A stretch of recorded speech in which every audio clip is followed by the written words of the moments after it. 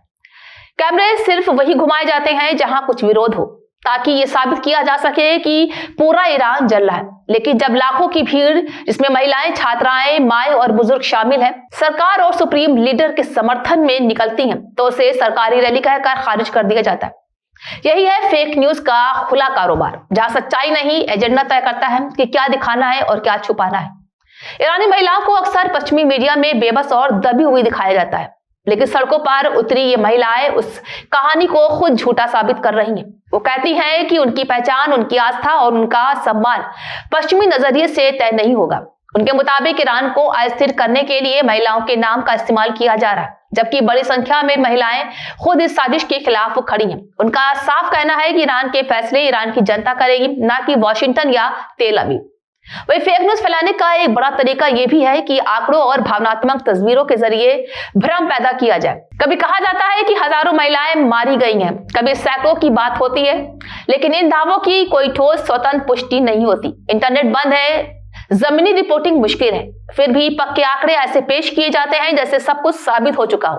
सच्चाई यह है कि सूचना युद्ध के सबसे पहले सच को कुर्बान किया जाता है, ताकि अंतर्राष्ट्रीय दबाव बनाया जा सके। ईरान की सड़कों से उठी महिलाओं की आवाज उस एक तरफा नैरेटिव को चुनौती देती है जो दुनिया पर थोपी जा रही। ये महिलाएं कह रही हैं कि वो किसी विदेशी ताकत को मोहर नहीं बनने देंगी।